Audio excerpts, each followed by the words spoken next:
हम चाहे कितने भी बुद्धिमान क्यों ना हो, लेकिन अगर हमें किसी से ज्ञान प्राप्त करना है तो हमें उसके सामने झुकना ही चाहिए।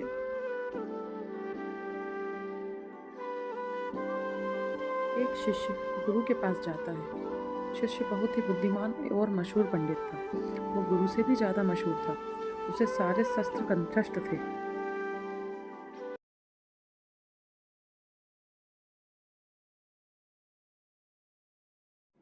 शिष्य की बस एक ही समस्या थी कि वो सभी शास्त्र कंठस्थ होने के बाद भी सत्य की खोज नहीं कर पाया था।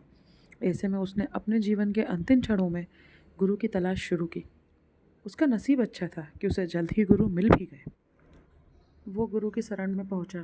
गुरु ने उस मशहूर पंडित की तरफ देखा और कहा, तुम लिख लाओ, तुम क्या क्या जानते हो, क्योंकि जो तुम जानते हो उन सब चीज़ों के बारे में बात करने की हमें ज़रूरत नहीं। जो तुम नहीं जानते वो मैं तुम्हें सिखा दूंगा। को जो भी याद था या जो भी आता था वो सब लिखने में उसे काफ़ी समय लग गया। करीब 1 साल जितना समय लगा। शिष्य को बहुत सारे शस्त्र याद थे, इसलिए वो सब लिखता रहा, लिखता ही रहा। लिखते लिखते कई सारे पृष्ठ भर गए। उसने जो भी लिखा था उसकी एक पोथी बनाकर वह अपने गुरु के पास करीब 1 साल बाद आया।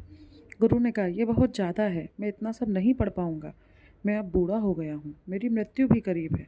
तुम इसे संक्षिप्त कर सार लिख लाओ।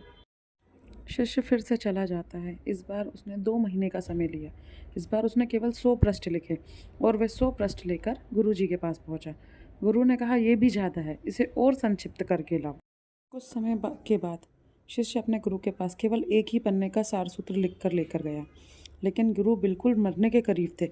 उन्होंने कहा कि मैं सिर्फ तुम्हारे लिए ही रुका हूँ, तुम्हें कब समझ आएगा, और इसे संक्षिप्त करके लाओ। को होश आता है। वो भागता हुआ जाता है और एक कमरे में से एक खाली कागज़ लेकर आता है। उसने गुरु के हाथ में खाली कागज़ रख दिया। गुरु ने कहा, अब तुम मेरे शिष्य हुए, मुझसे अब तुम्हारा संबंध बना रहेगा। कोरा कागज़ लाने का अर्थ हुआ, मुझे कुछ भी नहीं पता, मैं अज्ञानी हूँ। जो ऐसा भाव रख सके वही सच्चा शिष्य होता है।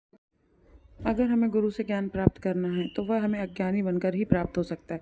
पंडित बनने से गुरु नहीं मिलते। सीखने के लिए गए और आप उसे ये बताने लगें कि मुझे तुमसे दूसरे किसी बात में ज्ञान ज़्यादा है, तो फिर आप कभी से ही कुछ सीख पाएंगे।